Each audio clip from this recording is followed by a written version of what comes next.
So today we are going to study the first lesson of science part 2, heredity and evolution. Okay, so in this lesson we are going to study some important topics like heredity and hereditary changes, then transcription, translation and translocation, then evolution, then different evidences of evolution, then Darwin's theory of natural selection. Means, what is the meaning of Darwin's theory of natural selection? Then what is the principle of Lamarckism? Then speciation, and last one is human evolution. So these are the some important topics which we are going to study in this chapter. So let's begin with the first point, hereditary and hereditary changes. Now what is meant by heredity and hereditary changes? Though the words are similar but there are different meaning. So let's begin. What is the meaning of heredity and hereditary changes? You know that heredity is the transfer of biological characters from one generation to another via genes. So this is the actual definition of hereditary. So what is heredity? Heredity is a transfer of biological characters from one generation to another via genes. हेरिडिटरीची ही definition सांगता येईल की एका जनरेशनमधून दुसऱ्या जनरेशनमध्ये biological character transfer होतात. Now what is biological character और what are the different biological characters? नेमकं बायोलॉजिकल कॅरेक्टर कशाला म्हणायचं? For example the texture of your hair, then your skin colour, your blood group, the style of your ear, nose, lips, all these different aspects are called biological characters. Biological कॅरेक्टरचा अर्थ मुळात काय होतो की आपलं जे काही शरीराचे वेगवेगळे अंग आहेत, मग ते तुमचे हेअर्स असो, इयर म्हणजे कान असो, नोज असो, तुमचा स्किन कलर असो, all these are called as biological characters. So how they transfer from one generation to another generation via genes, that study is nothing but the heredity. तर हेरिडिटीचा अर्थ तुमच्या लक्षात आला असेल की एका जनरेशन मधून म्हणजेच from father to its child, from father to its child, that is called from one generation to another. म्हणजे एका पिढीकडून दुसऱ्या पिढीकडे जे काही बायोलॉजिकल कॅरेक्टर्स ट्रान्सफर होतात. ट्रान्सफर होणे म्हणजेच काय? आईवडिलांचे कोणते गुण त्याच्या मुलामध्ये येतात त्याला आपण ट्रान्सफर होणे म्हणतात, आणि त्या गुणांनाच आपण बायोलॉजिकल कॅरेक्टर्स असं म्हटलेले. So how these biological characters transfer from one generation to another, that study is nothing but the heredity. Gregor Johann Mendel is pioneer of modern genetics. So who is the pioneer of modern genetics? This Gregor Johann Mendel. We heard this name last year. याच्या अगोदर पण तुम्ही ते मेंडेलचं नाव खूप वेळा ऐकलंय. So remember, Mendel is different, Mendeleev is different. Mendeleev is in chemistry. This is Mendel, Gregor Johann Mendel. So he is a Pioneer. Pioneer means foundation. म्हणजे ह्या मॉडर्न जेनेटिक्सचं फाउंडेशन मेंडेलने रचले हे लक्षात घ्या. आज आपण जेनेटिक्सच्या एवढ्या मॉडर्न शाखा बघतो, जेनेटिक्स इतकं ॲडव्हान्स झालं आहे, परंतु याचं जे फाउंडेशन आहे, पाया जो रचला तो कोणी रचला? मेंडेलने. It looks a long time to understand the conclusion of his research about heredity. म्हणजेच त्याचे जे काही रिसर्च असतील त्याच्यावरून कन्क्लुजन काढण्यासाठी खूप लॉंग ड्युरेशन गेला. म्हणजे मेंडेलिफने ही जे काही काम केलं असेल हेरिडिटीवर ते अंडरस्टूड करायला किंवा तो जे काही सांगतोय ते आजच्या मॉडर्न सायन्सला समजण्यासाठी खूप वेळ गेला. परंतु तरी त्यांनी सांगितलेल्या गोष्टी ह्या पायनियर होत्या मॉडर्न जेनेटिक्ससाठी. म्हणजेच फाउंडेशन होतं, ते पाया होता तो मॉडर्न जेनेटिक्सचा.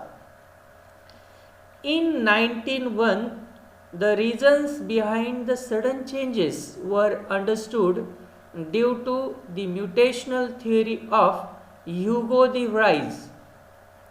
So in 1901, 1901 साली जे काही अचानक बदल घडतात, सडन चेंजेस कुठल्याही स्पेसिसमध्ये, it is not related to human being only, it is related to every living thing. म्हणजे आपण सजीवातील बदलांबद्दल बोलतोय, नॉट ओनली ह्युमन बिईंग. फक्त मानवीय बदल नव्हे तर कुठल्याही सजीवांमध्ये, including plant, animal or even micro organism, that is called the sudden changes. तर कुठल्याही सजीवांमध्ये जे सडन चेंजेस होतात ते अंडरस्टूड करण्यासाठी mutational theory of Hugo de Vries. So this is the botanist or you can say zoologist, biologist. तो एक जीवशास्त्रज्ञ होता ह्युगो दी व्हाईज. याची जी काही म्युटेशनल थिअरी होती ती समजून घेऊन त्यापासून आपल्याला हे कळालं की अचानक हे बदल कशामुळे होतात. हे समजून घेताना आपल्याला त्या मेंडेलने सांगितलेल्या हेरिडिटीचा किंवा त्याने जे काही जेनेटिकल तत्व सांगितली होती त्याचा फायदा झाला. Now what is mutational theory?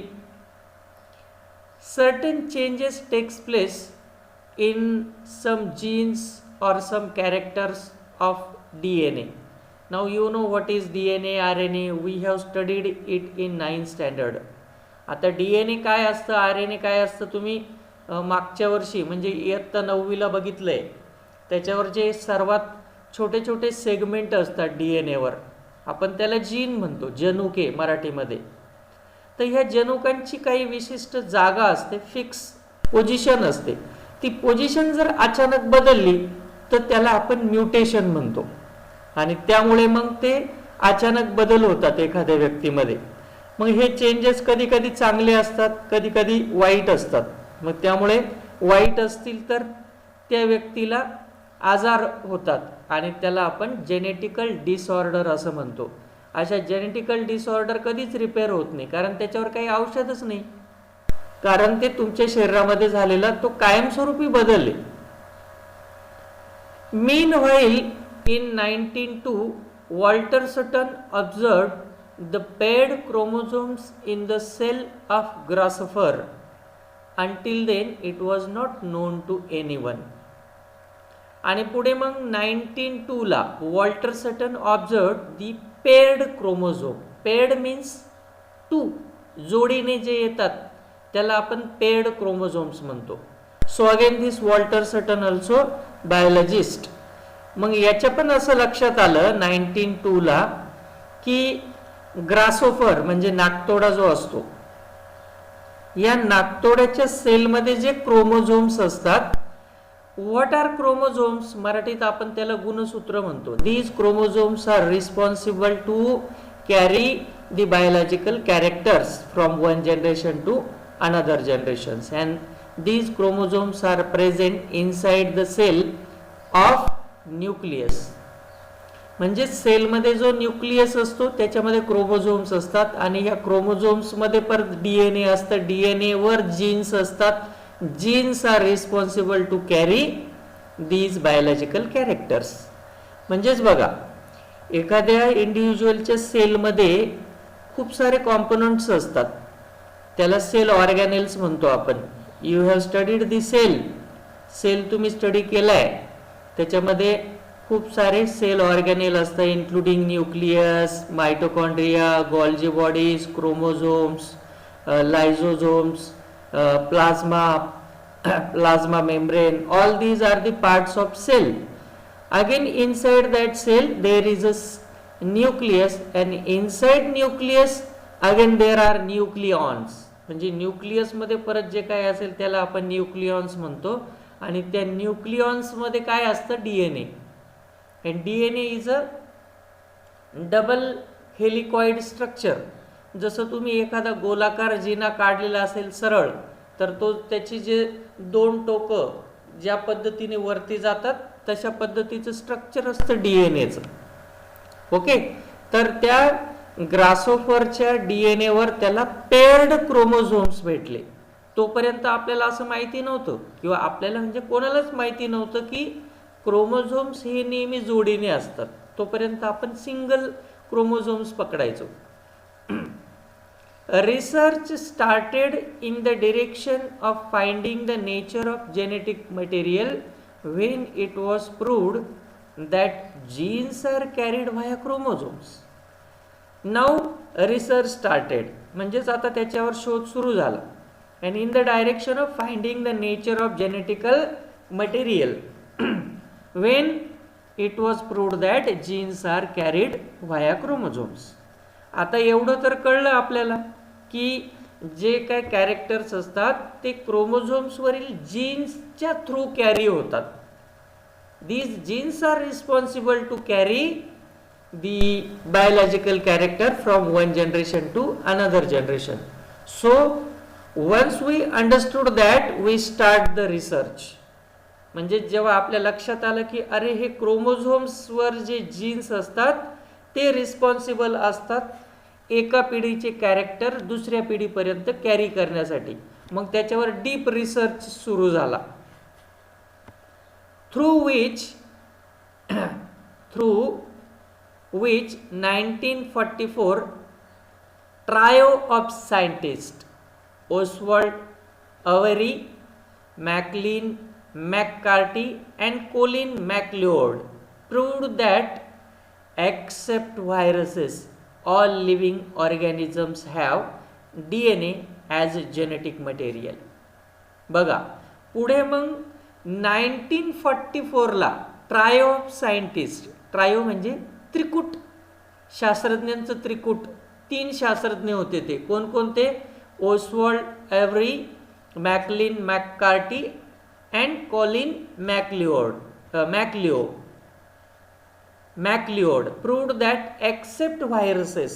म्हणजे ह्या तिघांनी 1944ला असं दाखवून दिलं की व्हायरस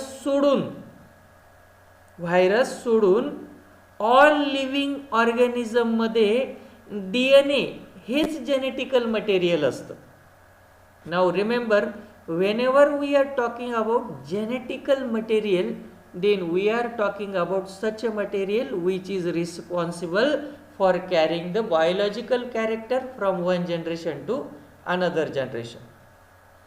जेनेटिकल मटेरियल हा शब्द आला की आपण समजायचं की आपण अशा मटेरियल बद्दल बोलतोय जे एका जनरेशन पासून दुसऱ्या जनरेशन पर्यंत बायोलॉजिकल कॅरेक्टर कॅरी करतात. आणि बायोलॉजिकल कॅरेक्टर तुम्हाला सांगितले असे थाउजंड्स कॅरेक्टर असू शकतात एका ऑर्गॅनिझम मध्ये. मी तर काही एक्झाम्पल्स दिली. नाकाचा आकार, कानाचा आकार, केसांचा कलर, केसांचं टेक्स्चर, केस कर्ली असले पाहिजे की स्ट्रेट असले पाहिजे, काळे असले पाहिजे की सफेद असले पाहिजे की ब्राऊन असले पाहिजे, एक नवे अशा हजारो कॅरेक्टर्स असतात. आणि आतल्या बॉडीमध्ये सुद्धा मग आपण ब्लड पासून स्टार्ट केलं तर ब्लड मध्ये RH निगेटिव्ह पॉझिटिव्ह फॅक्टर असायला पाहिजे की नाही, त्याचा ब्लड ग्रुप कोणता असायला पाहिजे, ब्लडचं HB कसं असायला पाहिजे, अशा एक नवे हजारो बायोलॉजिकल कॅरेक्टर एका पिढीकडून दुसऱ्या पिढीकडे जातात. मग त्याच्यामध्ये अगदी तुमचा बुद्ध्यांक सुद्धा आला, IQ. मायबाप जर हुशार असतील तर लेकरं पण हुशार येतात, किंवा मायबाप मठ्ठ असतील तर लेकरांमध्ये पण तो मठ्ठपणा येतो. त्याचप्रमाणे बरेचसे आजार पण असतात, जसं डायबिटिक्स सुद्धा हेरेडिटरी आहे. मग ते कॅरेक्टर सुद्धा एका पिढीकडून पुढच्या पिढीकडे येऊ शकतं. तर मी तुम्हाला तेच सांगतोय की अशा हजारो बायोलॉजिकल कॅरेक्टर्स असतात जे आपल्या मातापित्यांकडून पुढच्या पिढीमध्ये येण्याची शक्यता असते. मग हे वाहून नेणारं जे मटेरियल असतं त्याला जेनेटिक मटेरियल म्हणायचं. आणि ह्या त्रिकुटाने ओसवाल्ड, मॅकलिन, कॉलिन ह्या त्रिकुटाने असं दाखवून दिलं 1944 साली की व्हायरस सोडून सगळ्या लिव्हिंग ऑर्गॅनिझममध्ये असं जेनेटिकल मटेरियलचा रोल कोण प्ले करतो, तर DNA. Now why not virus? मग व्हायरसला का सोडलं त्याने? कारण व्हायरसबद्दल आजही सायंटिस्टमध्ये कॉन्ट्रोवर्सी आहे की whether we consider the virus as a living thing or not. म्हणजे व्हायरसला आपण लिव्हिंग थिंगच मानायचं की नाही याच्याबद्दलच आजही कॉन्ट्रोवर्सी आहे. कारण व्हायरस जोपर्यंत दुसऱ्या कुठल्या ऑर्गॅनिझमच्या सेलमध्ये जात नाही तोपर्यंत तो ॲक्टिव्ह होत नाही, तोपर्यंत तो रिप्रोड्यूस होत नाही, तोपर्यंत तो मल्टिप्लाय होत नाही. ना त्याला सेल सारखं स्ट्रक्चर असतं, ना त्याच्यामध्ये सेल सारखे ऑर्गॅनिझम असतात. व्हायरस म्हणजे एक DNA असतो. त्या DNA च्या रेप्लिका तयार होतात, म्हणजे एकाच्या 2, 2च्या 4, 4च्या 10, त्याही दुसऱ्या ऑर्गॅनिझमच्या बॉडीत गेल्यावर तेव्हा तो तिकडे मल्टिप्लाय रिप्रोडक्शन स्टार्ट करेल. तोपर्यंत त्याचं असं काही अस्तित्व नसतं, इनॅक्टिव्ह असतो जोपर्यंत तो दुसऱ्याच्या सेलमध्ये जात नाही. म्हणून व्हायरसला लिव्हिंग थिंगच म्हणायचं की नाही याच्याबद्दल डाऊट आहे. म्हणून या त्रिकुटाने व्हायरस सोडून बाकी सगळ्या लिव्हिंग ऑर्गॅनिझममध्ये DNA ला काय मानलं, जेनेटिक मटेरियल मानलं. In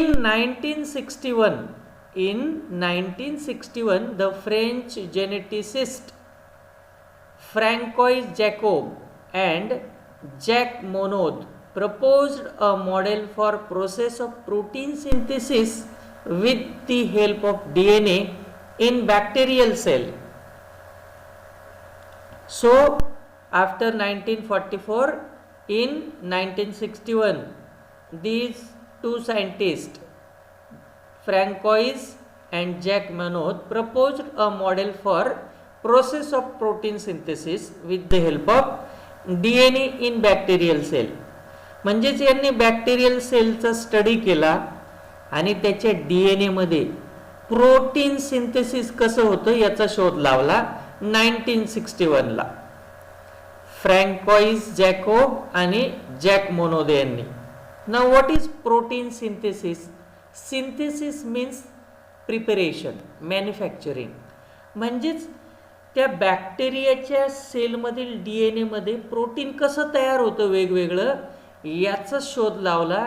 ती प्रोसेस कशी असते त्याचं त्यांनी मॉडेल बनवलं, त्यांची स्वतःची थेअरी बनवली. ह्या दोघी फ्रेंच जेनेटिसिस्टने 1961 ला. It helped to uncover the genetic codes hidden in DNA. आणि मग यामुळे DNA मध्ये जो काही जेनेटिकल कोड लपलेला असतो एक प्रकारे, आता लपलेला असतो म्हणजे ती काही अशी वस्तू नाही आहे की जसं तुम्ही लपाछपी खेळताय आणि लपलेला आहात आणि आज सापडला. DNA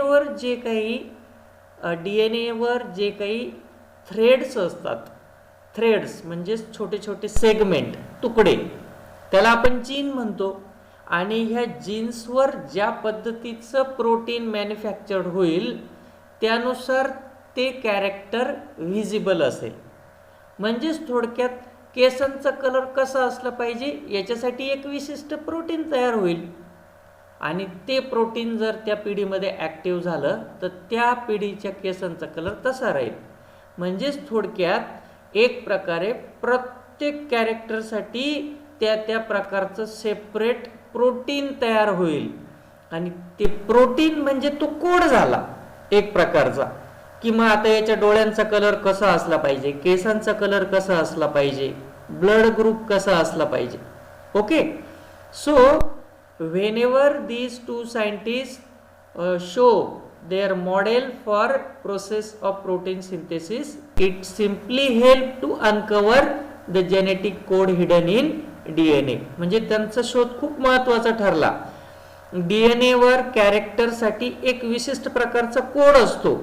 हे जे काही सिक्रेट होतं ते आता ओपन झालं त्यांच्या शोधामुळे.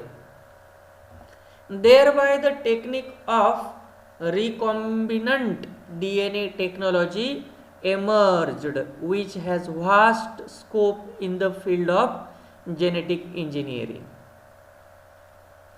आणि हे लक्षात आल्यानंतर आपल्या असं टेक्निक लक्षात आलं किंवा त्या टेक्निकचा शोध लागला की recombinant of DNA technology. What is recombinant? Recombinant म्हणजेच मायबापांचे जे काही गुण असतात त्यांच्यामध्ये वेगवेगळ्या प्रकारे कॉम्बिनेशन होऊ शकतात. कॉम्बिनेशन म्हणजे जर तुम्हाला 4 वेगवेगळे रंग दिले किंवा 4 वेगवेगळे चेंडू दिले आणि मी सांगितलं की 3-3च्या जोड्या लावा, तर तुम्ही खूप साऱ्या वेगवेगळ्या प्रकारे कॉम्बिनेशन करू शकतात, हो की नाही?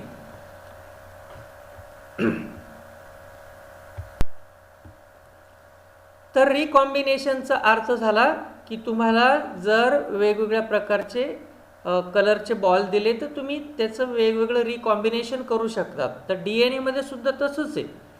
त्यामुळे तुमचे कॅरेक्टर्स 50% पॅरेंटकडून म्हणजेच मदरकडून येतात, तर 50% फादरकडून येतात आणि त्यांच्या गुणांचं सुद्धा रिकॉम्बिनेशन होतं. ह्या टेक्निकचा पुढे शोध लागला आणि जेनेटिकल इंजिनिअरिंगमध्ये त्याला पुढे इतका स्कोप आला की एखाद्या 2 व्यक्तींचं लग्न झाल्यास त्यांची अपत्य कशी असू शकतात, त्यांच्या अपत्याला यांच्यापैकी कोणता आजार येण्याची किती शक्यता आहे, हे सुद्धा आपण अगोदरच प्रेडिक्ट करू शकतो. आणि याचा सगळा स्कोप कशाला जातो? जेनेटिक इंजिनिअरिंगला. Okay. The science of heredity is useful for diagnosis, treatment and prevention of hereditary disorders, production of hybrid varieties of animals and plants, and in industrial processes in which microbes are used. So as I told that due to this genetical engineering, this science is useful for the diagnosis, treatment and even the prevention of hereditary disorders. म्हणजेच पुढे ह्या genetical इंजिनिअरिंगच्या शाखेमुळे त्याचा खूप उपयोग होतो वेगवेगळ्या आजारांचं डायग्नोसिस म्हणजे निदान. डायग्नोसिसचा अर्थ काय होतो? निदान, एखाद्या आजाराचा शोध घेणे की ह्या व्यक्तीला काय आजार झालाय. देन ट्रीटमेंट म्हणजे इलाज and prevention of hereditary disorder. आता मी प्रिव्हेन्शनबद्दल सांगतोय तुम्हाला की जसं मी सांगितलं की 2 व्यक्तींनी लग्न केलं तर यांच्या मुलांना काय आजार होऊ शकतात, त्याची शक्यता किती, हे आपल्याला अगोदरच जर कळलं तर आपण ते प्रिव्हेन्शन घेऊ शकतो. म्हणजे बघा, प्रिव्हेन्शन ऑफ हेरिडिटरी डिसऑर्डरसाठी पण त्याचा उपयोग होतो की नाही. प्रिव्हेन्शन ऑफ हेरिडिटरी डिसऑर्डरचा अर्थ जनुकीय आजार जे होऊ शकतात ते सुद्धा टाळता येऊ शकतात जेनेटिकल इंजिनिअरिंगच्या ह्या ब्रँचमुळे. Even it is useful for the production of hybrid varieties of animals and plants. आजकाल आपण ज्या काही हायब्रिड व्हरायटीज बघतो, प्लांट्सच्या असेल, ॲनिमलमध्ये जसं की खूप जास्त दूध देणारी गाय, जर्सी, हॉल्स्टन यासारखे तुम्ही ऐकले असतील गायी, त्याच्यावर आपण हायब्रिड व्हरायटी करून खूप जास्त दूध देणाऱ्या, वेगवेगळ्या वातावरणात टिकाव धरू शकणाऱ्या प्राण्यांच्या व्हरायटी निर्माण केल्या. तीच गोष्ट तुम्हाला प्लांट्सच्या बाबतीत सुद्धा सांगता येईल. जसं बीटी कॉटन असेल किंवा व्हीट, राईस यांच्या ज्या काही मॉडर्न आपण व्हरायटीज बनवल्या, त्या कशामुळे पॉसिबल झाल्या आपल्याला? Because of this genetical engineering, this branch of genetical engineering. And even it is useful in the industrial processes in which microbes are used. आपण मायक्रोब्स बद्दल बघणार आहोत प्रोबायोटिक्स अशा लेसन मध्ये. ह्याच पार्ट 2 मध्ये शेवटचा जो काही 9th आणि 10th लेसन आहे त्यामध्ये आपल्याला मायक्रोब्स बघायचं आहे. तर मायक्रोब्स म्हणजेच मायक्रो ऑर्गॅनिझम. तर मायक्रो ऑर्गॅनिझम फक्त काही नुइसन्स म्हणजे हानिकारक नसतात, दे आर ऑल्सो युजफुल म्हणजेच ते उपयोगी सुद्धा असतात. फॉर एक्झाम्पल लॅक्टोबॅसिलाई जो दुधाचं दह्यामध्ये रूपांतर करतो. मग अशा मायक्रोबचा स्टडी करण्यामध्ये सुद्धा आपल्याला त्या जेनेटिक्सच्या ब्रँचचा उपयोग होतो. Now let's see the important concepts. transcription, translation and translocation. So these words are similar in pronunciation but still their meanings are different. जरी थोडेफार त्यांचे उच्चार समान असतील तरी लक्षात घ्या त्याचा अर्थ मात्र वेगवेगळा आहे. With the help of RNA. Now remember there is a little difference between RNA and DNA. RNA is ribonucleic acid whereas DNA is deoxyribonucleic acid. लक्षात घ्या RNA आणि DNA चे फुल फॉर्म तुम्हाला माहिती पाहिजे. वारंवार सांगायची वेळ यायला नको कारण ते आपण 9th स्टँडर्ड मध्ये ऑलरेडी स्टडी केलेले DNA आणि RNA बद्दल. Okay, so with the help of RNA the genes present in the form of DNA participate in the functioning of cell and thereby control the structure and functioning of the body. म्हणजेच DNA मध्ये जे काही RNA present असतं त्या RNAच्या मदतीने sale तिच्यामध्ये वेगवेगळे जे काही फंक्शनिंग असतात त्याला कंट्रोल करत असतं. Because there are different type of RNA, messenger RNA, transport RNA, ते तुम्ही सगळं 9th स्टँडर्डमध्ये शिकलेलं आहात. mRNA, tRNA असे RNAचे पण वेगवेगळे टाईप्स असतात. मग mRNA म्हणजे मेसेंजर RNA, तो काय करेल मेसेज घेऊन जाईल काहीतरी, कोणतं प्रोटीन मॅन्युफॅक्चर करायचं आहे ते कुठे ट्रान्सपोर्ट करायचं आहे. ट्रान्सपोर्ट RNA काय करेल तो ते ट्रान्सपोर्ट करेल म्हणजे एकीकडून दुसरीकडे वाहून नेईल.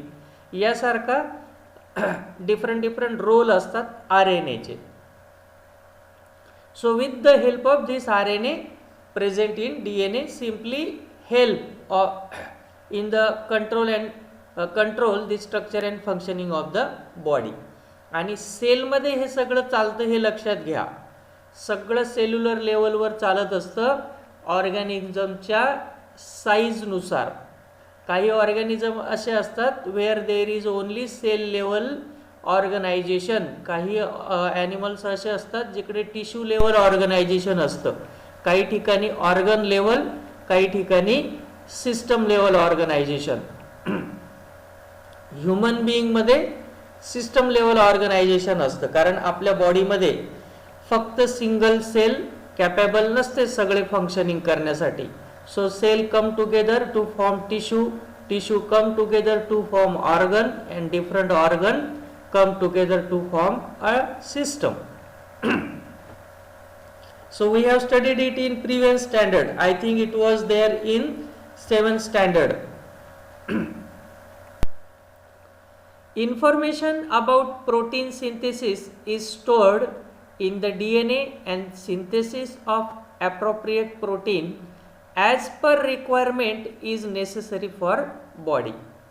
So the information about protein synthesis is stored in DNA. म्हणजे DNA मध्ये ते इन्फॉर्मेशन साठवलेली असते, स्टोर्ड केलेली असते की कोणतं प्रोटीन मॅन्युफॅक्चरिंग करायचं आहे, कोणत्या प्रोटीनचं सिंथेसिस करायचं आहे.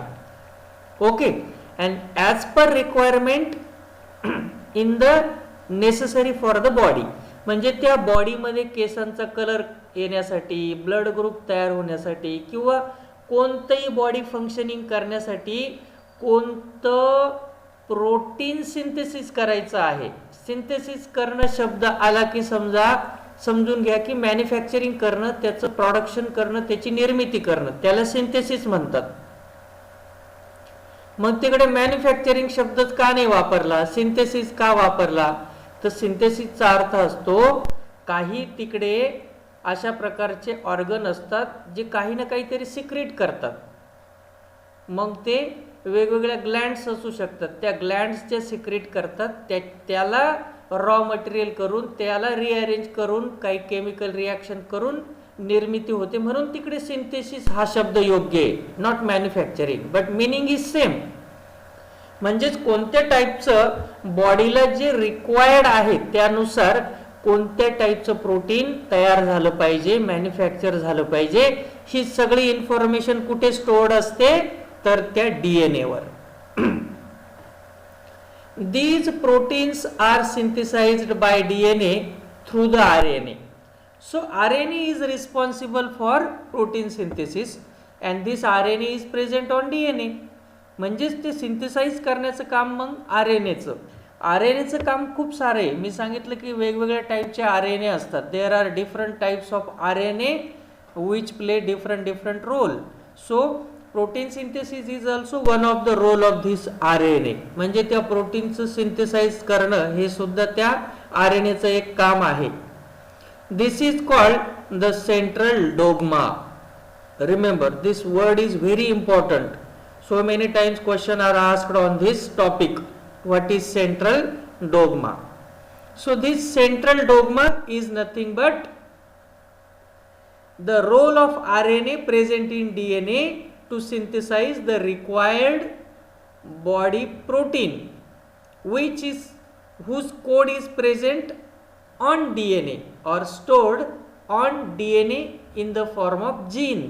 म्हणजेच DNA वर जे छोटे छोटे सेगमेंट असतात त्या सेगमेंटला आपण जीन म्हणतो आणि त्या जीनवर तो कोड लिहिलेला असतो की कोणत्या टाईपचं कोणत्या टाईपचं प्रोटीन सिंथेसाइज झालं पाहिजे आणि ह्या कोडलाच आपण मग सेंट्रल डोग्मा असं म्हणतो. लक्षात घ्या. तर सेंट्रल डोग्माची डेफिनेशन खूप वेळा परीक्षेला विचारली जाते. What is central dogma? तेव्हा तुम्ही लिहिलं पाहिजे that information about the protein synthesis is stored in DNA and synthesis of appropriate protein as per requirement in necessary body, and this protein is synthesized by DNA through RNA. This is called central dogma. एवढी मोठी definition तुम्हाला सांगता यायला पाहिजे की बॉडीसाठी आवश्यक असणारं प्रोटीन जे आहे ते कोणतं निर्माण करायचं RNAच्या मदतीने त्याचा कोड DNA वर साठवलेला असतो. याला सेंट्रल डोग्मा म्हणतात. एकदम सोप्या भाषेत सांगायचं तर. Okay. mRNA is produced as per the sequence of nucleotides on DNA. Now what are nucleotides? न्यूक्लिओटाइड्स कशाला म्हणायचं रे? आता सेलचं स्ट्रक्चर तुम्हाला आठवावं लागेल. सेलमध्ये पुन्हा न्यूक्लियसमध्ये घुसावं लागेल. न्यूक्लियसच्या आतमध्ये जे काही न्यूक्लिऑन्स असतात त्याच्यामध्ये न्यूक्लिओटाइड्स असतात. न्यूक्लिओटाइड म्हणजे सेलच्या आतमध्ये असलेले जे धागे आहेत त्याला न्यूक्लिओटाइड्स म्हणायचं. क्रोमोझोम्स जे आहेत त्याला न्यूक्लिओटाइड्स म्हणतात. तर mRNA काय करतात? ते प्रोड्यूस करतात एक प्रकारची सिक्वेन्स की कशा पद्धतीने त्या RNAचा कोड लिहिला पाहिजे. Only one of the two strands नाही आहेत, स्ट्रँड्स शब्द आहे. स्ट्रँड कशाला म्हणतात? पट्ट्यांना. बेल्ट जे असतात वेगवेगळे. जसं तुम्ही खूप सारे दोरे एकत्र केले आणि त्याची जो गठ्ठा आहे तर त्यातल्या त्या प्रत्येक दोऱ्याला सिंगल स्ट्रँड म्हणायचं. म्हणून स्ट्रँड्स शब्द वापरला आहे. ओके. कारण इकडे ते नेहमी जोडीने असतात. ते जे न्यूक्लिओटाइड्स असतात ते जोडीने असतात म्हणून त्यांना टू स्ट्रँड्स ऑफ DNA असं म्हटलेलं आहे. So only one of the two strands of DNA is used in this process. As I told, nucleotides are always in pair. म्हणजे ते जोडीने असतात. परंतु त्या दोन जोडीपैकी फक्त एकच जो पट्टा आहे, स्ट्रँड जो आहे तो रिस्पॉन्सिबल असतो ह्या प्रोसेसमध्ये पार्टिसिपेट करण्यासाठी. The sequence of nucleotides in mRNA being produced is always complementary to DNA strand used for synthesis. So the sequence of nucleotides in mRNA. Now what is mRNA? mRNA is nothing but messenger RNA which carry the important message. बघा आता या ठिकाणी हे तुम्हाला लक्षात ठेवायला लागेल. mRNA, tRNA जे जे RNAचे डिफरंट टाईप्स असतील त्याचा शॉर्ट फॉर्मनुसार ते छोटं लेटर पुढे आलेले आहे. mRNA म्हटलं की आपण मेसेंजर RNA बद्दल बोलतोय. मेसेंजर RNAचा रोल काय की तो कोड कॅरी करतो की कोणतं प्रोटीन सिंथेसिस करायचं आहे. कोणतं प्रोटीन सिंथेसिस करायचं एवढा मेसेज फक्त तो घेऊन जातो, म्हणजे त्याच्यावर त्या त्या टाईपचा कोड लिहिलेला असतो. Okay, so this mRNA being produced is always complementary to the DNA strand used for synthesis. Complementary म्हणजे काय, तो रिस्पॉन्सिबल आहे, तो जो मेसेज घेऊन गेलाय त्यानुसारच त्या ठिकाणचं प्रोटीन तयार होईल, सिंथेसिस होईल. Besides there is uracil in RNA instead of thymine of DNA. This process of RNA synthesis is called as transcription. Transcription. Now what is uracil, what is thymine, यासाठी तुम्हाला परत 9th स्टँडर्डचं पुस्तक चाळावं लागेल. त्यामध्ये ते DNAचं स्ट्रक्चर दिलेले, Watson and Crick model of DNA, ते तुम्हाला परत अभ्यासावं लागेल.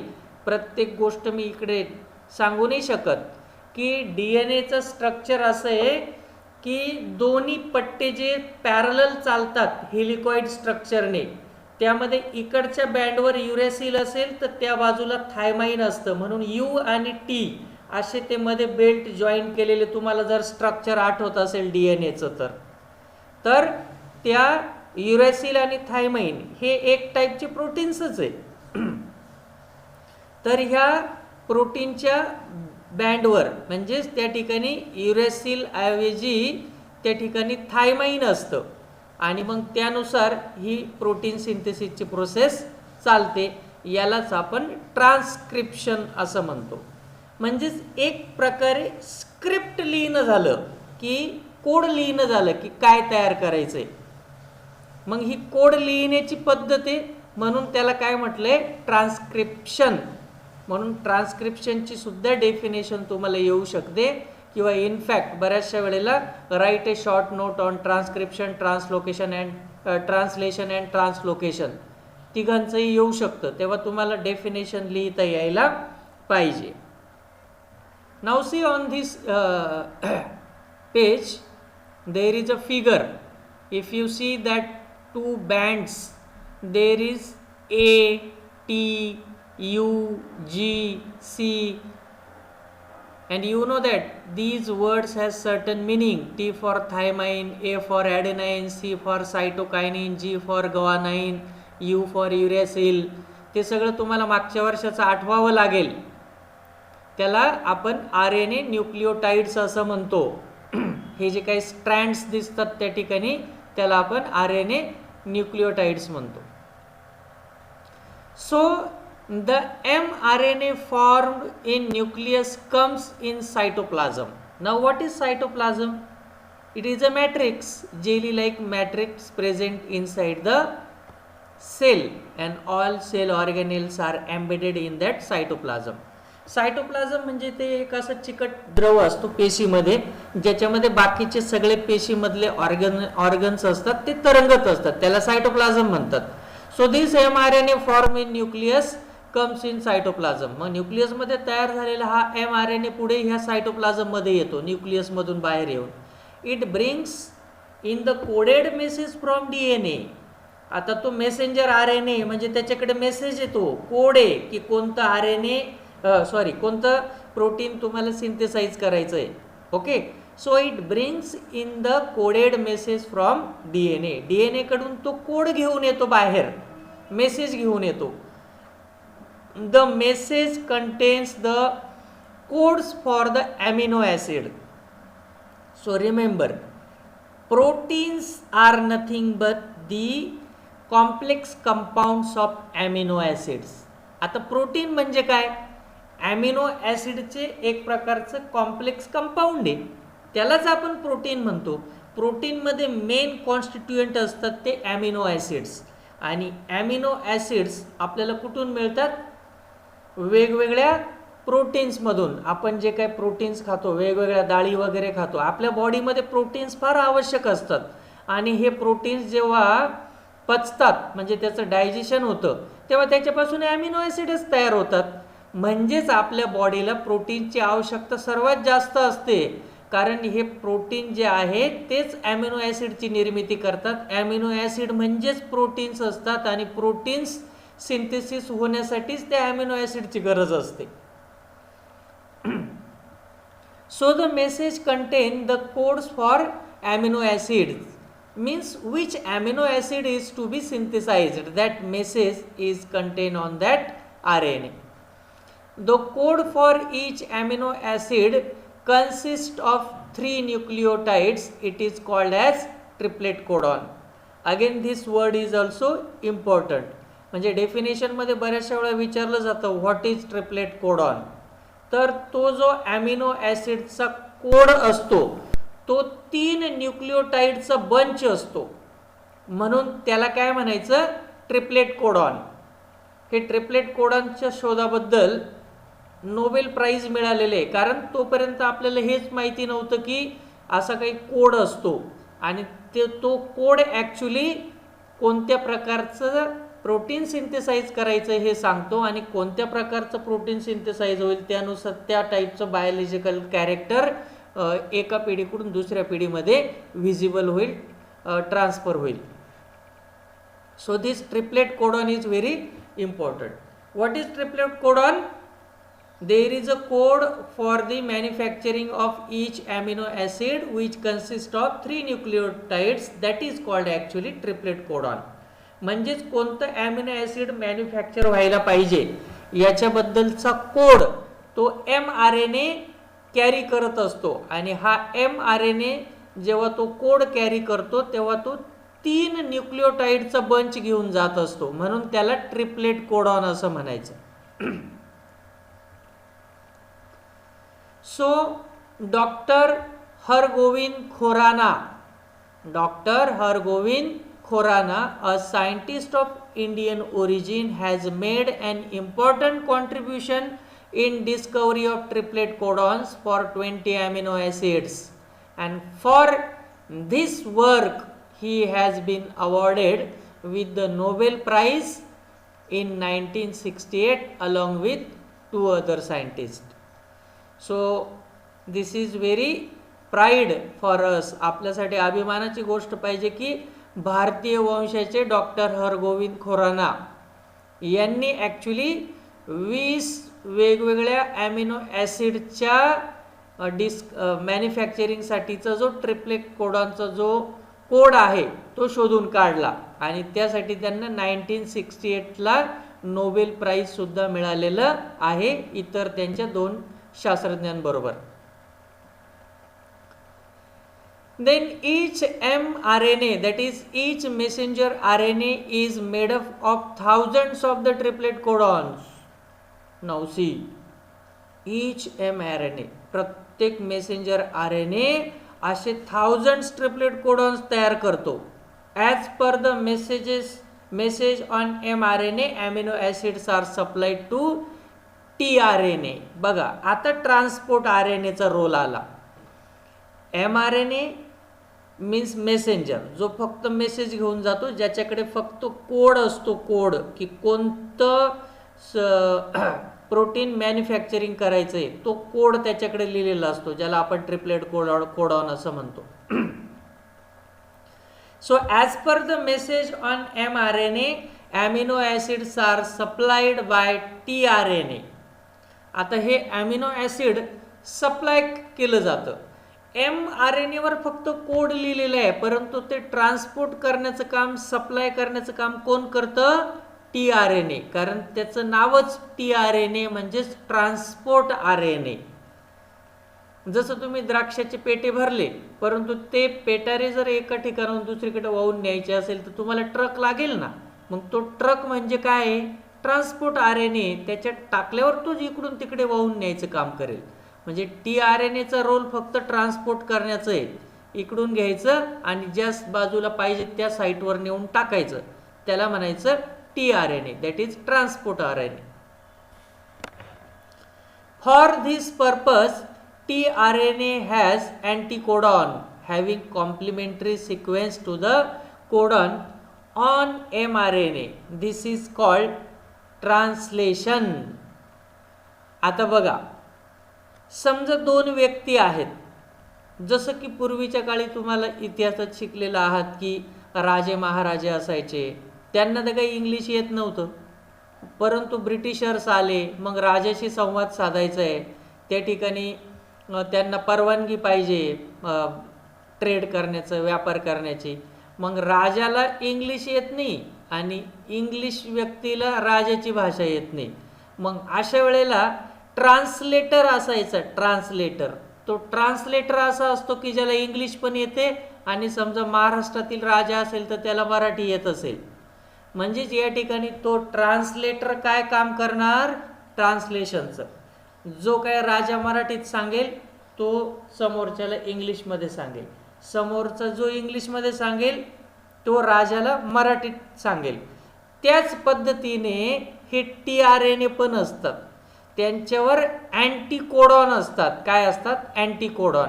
म्हणजेच कोडला डिकोड करायचं.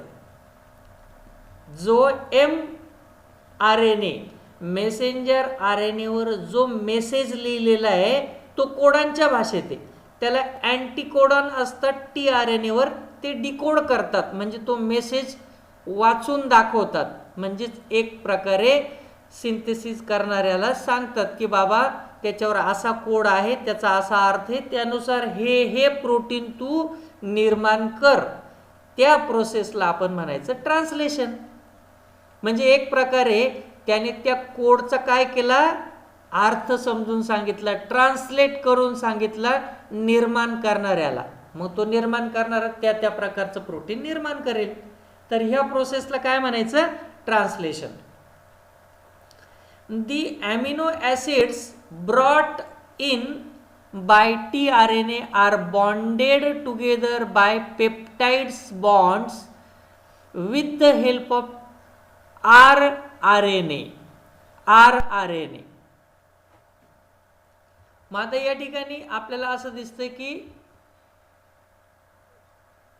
जे अॅमिनो ॲसिड ट्रान्सपोर्ट RNA ने आणले होते, which are the bonded together by peptide bonds.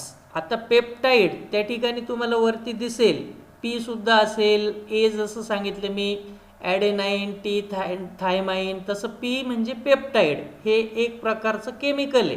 म्हणजेच हे सगळे केमिकल म्हणजेच प्रोटीन्सच असतात, एक प्रकारचे ॲमिनो ॲसिडचे कॉम्प्लेक्स स्ट्रक्चर असतात. तर हा जो काही पेप्टाइड आहे तो पेप्टाइड ॲक्च्युली त्या TRNA मध्ये असतो आणि त्या TRNA ला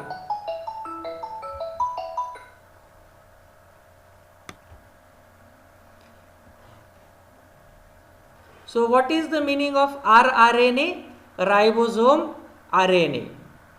Now ribosome is responsible for the manufacturing of that particular protein. Means actual synthesis of protein is done by this rRNA. आपण सेलचं स्टडी केला त्यावेळेला रायबोझोमचं ते कामच होतं actually, synthesis of protein. So this rRNA, ribosome RNA is responsible for the manufacturing of that protein. मग आता तुम्हाला role लक्षात येतोय का, mRNAचा रोल काय आहे, तो मेसेंजर RNA आहे. It simply carry that code. नंतर TRNAचं काम दोन प्रकारे, एक तर तो ट्रान्सपोर्ट पण करतो प्लस तो ट्रान्सलेशन पण करतो.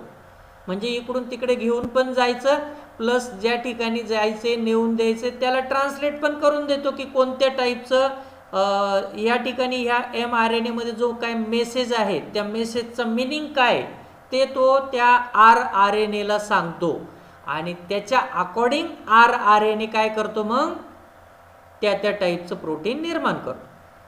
During this process the ribosome keeps on moving from one end of mRNA to other end by the distance of one triplet codon. So when this translation is going on, म्हणजे जेव्हा ते translation चालू असतं, कोडिंगचं decoding होतं, तेव्हा या ठिकाणी असलेला जो रायबोझोम आहे rRNA वरचा जो काही रायबोझोम आहे, it simply starts moving from one end of messenger RNA to another end by the distance of triplet codon, one triplet codon. म्हणजे एका ट्रिपलेट कोडॉन पासून दुसऱ्या ट्रिपलेट कोडॉनकडे तो मेसेंजर RNA वरचा मेसेज कॅरी व्हायला लागतो. This is called as translocation. आणि अशा पद्धतीने जो मेसेज आहे तो एका टोकाकडून mRNAच्या एका टोकाकडून दुसऱ्या टोकाकडे जो ट्रान्सपोर्ट व्हायला लागतो, कॅरी व्हायला लागतो, मूव्ह व्हायला लागतो, त्या प्रोसेसला आपण ट्रान्सलोकेशन असं म्हणतो. ट्रान्सलोकेशन, लोकेशन चेंज करणे, एका लोकेशनवरून दुसरीकडे जाणे. That is the meaning of that word translocation. म्हणजेच एका प्रकारे एका ठिकाणाहून दुसरीकडे तो मेसेज कॅरी व्हायला लागतो, म्हणून त्या प्रोसेसलाच मुळात ट्रान्सलोकेशन असं म्हटलेलं आहे. Such many chains come together to form complex protein and these proteins control various functions in the body of living organism and their appearance too. So such many chains come together to form complex protein. आणि अशा पद्धतीने mRNA, rRNA आणि tRNA या तीनही RNAच्या मदतीने एक अशी मोठी चेन तयार होते, जी चेन एकत्र येऊन एक प्रकारचं कॉम्प्लेक्स प्रोटीन तयार होतं. आणि अशा पद्धतीने हजारो प्रोटीन्स बॉडीमध्ये तयार होतात. And these proteins control various functions in the body of living organism. आणि मग हे जे काही हजारो प्रोटीन्स तयार होतात, या प्रत्येकाला मग काम वाटून दिलेलं असतं. त्या पद्धतीने त्या लिव्हिंग ऑर्गॅनिझमच्या बॉडीमधले वेगवेगळे फंक्शन्स जे आहेत ते स्मूथपणे चालतात, कंट्रोल केले जातात. And not even functions, their appearance too. म्हणजेच ती व्यक्ती दिसली कशी पाहिजे, म्हणजेच आलं परत बायोलॉजिकल कॅरेक्टरवर. तर ते बायोलॉजिकल कॅरेक्टरसुद्धा एका पिढीकडून दुसऱ्या पिढीकडे कशा पद्धतीने गेले पाहिजे हे त्या ट्रिपलेट कोडॉनवरून ठरतं. म्हणजेच transcription, translation and translocation, these three processes are very important in case of controlling various functions of body and even the appearance of that living organism. एखाद्या लिव्हिंग ऑर्गॅनिझम मध्ये कशा पद्धतीने सगळे फंक्शनिंग स्मूथली चालले पाहिजे आणि त्या लिव्हिंग ऑर्गॅनिझमचे सगळे बायोलॉजिकल कॅरेक्टर्स कसे यायला पाहिजे, यासाठी ह्या तीन प्रोसेस खूप महत्त्वाची भूमिका बजावतात. या ठिकाणी खूप साऱ्या वेळेला या तीन प्रोसेसेसचा अर्थच मुळात व्यवस्थितपणे तुम्हाला समजत नाही. मुळात मी 2 पानांसाठीच आज 1 तास त्यासाठीच लावला आहे, कारण ह्या तीन प्रोसेस फार इम्पॉर्टंट आहे जेनेटिकल इंजिनिअरिंगमध्ये, त्या तुम्हाला कळायला पाहिजे. Living organism can produce new individuals like themselves due to genes only, and some of those genes are transmitted to the next generation without any changes. So every living organism can produce new individual like themselves. म्हणजे प्रत्येक living organism त्यांच्यासारखाच living organism निर्माण करतो. कुत्र्याच्या पोटी मांजर जन्माला येणार नाही, मांजराच्या पोटी कावळा जन्माला येणार नाही, त्यांच्या पोटी त्यांच्यासारखंच तयार होईल. That is the meaning of living every organism can produce new individual like themselves. म्हणजे तो त्यांच्यासारखाच निर्माण करतो. But that is due to the genes only, and some of those genes are transmitted to the next generation without any changes. मग या ठिकाणी त्याच्यासारखाच दुसरा individual तयार होतो, परंतु हे सगळं कशामुळे होतं? Due to genes. त्या जीन्समुळे होतं, कारण ते जीन्स एका जनरेशनकडून दुसऱ्या जनरेशनकडे कुठल्याही प्रकारचे बदल न होता ट्रान्समिट होतात, पुढच्या पिढीमध्ये जसेच्या तसे जातात. मग तरी उत्क्रांती कशी झाली हे फार इंटरेस्टिंग आहे. ज्यांच्यामध्ये हे जीन्स पुढे जाताना काहीच बदल झाले नाही अशा सजीवांमध्ये उत्क्रांती होत नाही, परंतु ती उत्क्रांती जी आहे, ते जे इव्होल्युशन आहे, ते चेंजेस जे आहे ते खूप स्लो असतात. तेच आपल्याला पुढे या पाठामध्ये शिकायचं आहे. परंतु त्या बदलासाठी कोण रिस्पॉन्सिबल आहे, हे कॅरेक्टर पुढच्या पिढीपर्यंत वाहून नेण्यासाठी कोण रिस्पॉन्सिबल आहे, हे इम्पॉर्टंट होतं. आणि ते आपण शिकलो की जेनेटिकल मटेरियल जे आहे ते रिस्पॉन्सिबल असतं. आणि जेनेटिकल मटेरियलमध्ये सगळ्यात महत्त्वाची भूमिका बजावतात ते DNA. आणि DNA जे क्रोमोझोम्स, RNA वगैरे असतात, त्या 3 इम्पॉर्टंट प्रोसेससाठी रिस्पॉन्सिबल असतात. त्या कोणत्या 3 इम्पॉर्टंट प्रोसेस आहे ते मी ऑलरेडी वरती तुम्हाला एक्सप्लेन केलं. ट्रान्सक्रिप्शन, ट्रान्सलेशन आणि ट्रान्समिशन किंवा ट्रान्सलोकेशन. हे तुम्ही लक्षातच ठेवायचं कायमस्वरूपी. त्याचं मिनिंग काय आहे, ते कुठे कुठे चालतं, कशा पद्धतीने चालतं, हे सगळं लक्षात ठेवायचं आहे. So due to this, some of the characters of parents are transmitted to their offspring. आणि मग बऱ्याचशा वेळेला आपण असं म्हणतो की याचे केस बिलकुल आईवर आले. मग आईच्या केसांसाठी जे काही जीन्स असतील रिस्पॉन्सिबल, त्याच्यामध्ये काहीही बदल न होता ते ॲज इट इज ट्रान्समिट झाले असतील पुढच्या ऑफस्प्रिंगमध्ये. ऑफस्प्रिंग म्हणजे पुढचं जनरेशन, नवी पिढी, त्याला ऑफस्प्रिंग म्हणतात. तर त्या ऑफस्प्रिंगमध्ये पॅरेंटचे खूप सारे असे कॅरेक्टर्स ॲज इट इज येतात, जर त्या पॅरेंट्सच्या जीन्समध्ये काहीही बदल न होता ते जसेच्या तसे पुढच्या पिढीत ट्रान्समिट झाले असतील तर.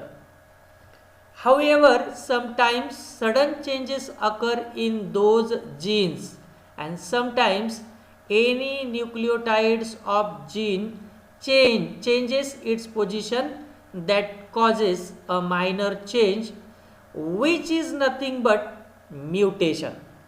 आता म्युटेशन शब्द मागे गेला होता त्यावेळेलाच मी तुम्हाला सांगितलं होतं की म्युटेशनचा अर्थ काय होतो की न्यूक्लिओटाइड्समध्ये जे थ्रेड असतात त्या थ्रेड्सवर जे काही जीन्स असतात त्यांची जागा बदलणं किंवा त्यांच्यामध्ये मायनर चेंज होणं, त्याला आपण म्युटेशन असं म्हणतो. मग आपण असं बघितलं की जर काहीही बदल न होता जसेच्या तसे ते ऑफस्प्रिंगमध्ये ट्रान्समिट झाले तर ते कॅरेक्टर जसंच्या तसं जसं पॅरेंटमध्ये होतं तसंच त्या तुमच्या पुढच्या पिढीमध्ये दिसेल. पण कधी कधी जसं पुढे म्हटले की however sometimes sudden changes occur in those genes, परंतु त्या जीन्समध्ये कधी कधी अचानक काही बदल होतात. And sometimes any nucleotide of gene changes its position that causes a minor changes which is nothing but mutation. मग जसे बदल होतात तसं जागा बदलण्याला फक्त म्युटेशन म्हणतो आपण. बदल होणं ती वेगळी गोष्ट. आणि न्यूक्लियोटाइडमध्ये त्या DNA त्या न्यूक्लियोटाइडची जी जागा होती, त्या जीन्सची जी जागा होती, ती जागा बदलून तो दुसऱ्या जागेवर गेला. म्हणजे ते एक प्रकारे काय झालं, ट्रान्सलोकेशन झालं. म्हणजे जागा बदलली त्याने, त्याला म्युटेशन म्हणायचं. म्हणजेच पुढच्या पिढीमध्ये मागच्या पिढीचे सगळे गुण जसेच्या तसे नाही आहेत. कधी कधी मायबापांमध्ये केसांचा कलर जसा असतो त्याच्यापेक्षा वेगळाच कलर त्या पिढीमध्ये आलेला असतो पुढच्या. मग हे कशामुळे झालं? मग यासाठी 2 गोष्टी रिस्पॉन्सिबल आहे. One is sudden change in that gene और सेकंड इज म्युटेशन. न्यूक्लियोटाइडमध्ये बदल होणं आणि न्यूक्लियोटाइडमधील जीन्सची जागा बदलणं ह्या 2 वेगळ्या गोष्टी. अचानक बदल होतात त्यामुळे पण पुढच्या पिढीमध्ये कॅरेक्टर वेगळे येऊ शकतात. आणि जीन्सने आपली जागा बदलली, ट्रान्सलोकेट झाला तो, तर त्याला म्युटेशन म्हणायचं. त्यामुळे सुद्धा ते कॅरेक्टर वेगळे येतात. Some mutations may be minor but some may be considerable.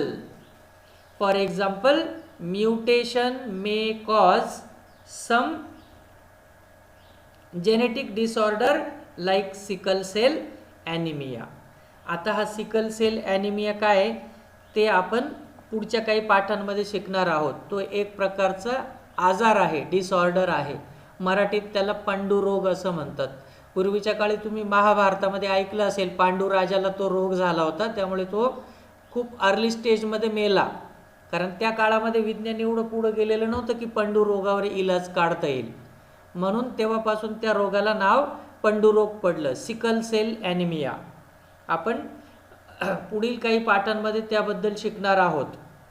तर हे जे काही म्युटेशन असतात ते जर मायनर असतील तर ते कन्सिडरेबल असतात. कन्सिडरेबल म्हणजे आपण कन्सिडर करू शकतो, त्याच्याने काही फारसा पुढच्या पिढीमध्ये आजार किंवा डिसऑर्डर येत नाही. परंतु काही म्युटेशन मात्र जेनेटिकल डिसऑर्डर आणतात, म्हणजेच अनुवांशिक आजार निर्माण करतात. त्याचं एक एक्झाम्पल दिले त्यांनी, सिकल सेल ॲनिमिया. सिकल म्हणजे एक प्रकारचं हत्यार असतं, ते तुम्हाला पण माहिती. विळा खुरपीचा जो आकार आहे ना, मुळात सिकल म्हणजे विळा. आपण जो काही गवत कापायला विळा वापरतो तो, तर त्या विळ्याचा आकार जसा असतो ना, तसा आपल्या WBC आणि RBC, WBCचा नव्हे RBC, रेड ब्लड कार्पुसेल ज्या असतात हिमोग्लोबिन कॅरी करणाऱ्या, त्यांचा आकार होऊन जातो. अन्यथा त्या गोलाकार बाय कॉन्व्हेक्स असतात. जसं तुमचा मेदूवड्याचा आकार असतो तशा आकाराच्या असतील तर त्या आर्टेरीजमधून बरोबर कॅरी होऊ शकतात. परंतु त्यांचा आकार विळीसारखा झाला तर त्या तेवढ्या फास्ट कॅरी होऊ शकतील का? नाही. म्हणजे तुमच्या बॉडीला तेवढा ऑक्सिजन मिळणार नाही. मग अशा व्यक्तीला सारखा थकवा येतो. म्हणून ज्या व्यक्तीला सिकल सेल ॲनिमियाचा आजार झालाय त्याला थकवा फार येतो, हे लक्षात घ्या. म्हणून सिकल सेल ॲनिमिया असलेल्या व्यक्ती खूप जड कामं करू शकत नाही, लवकर थकवा येतो त्यांना. तर ही जेनेटिकल डिसऑर्डर झाली. Means mutation sometimes if minor then it is considerable. जर म्युटेशन मायनर असेल तर फारसा फरक पडत नाही, परंतु ते जर खूप मेजर म्युटेशन असेल तर त्याच्यामुळे मात्र जेनेटिकल डिसऑर्डर येऊ शकते.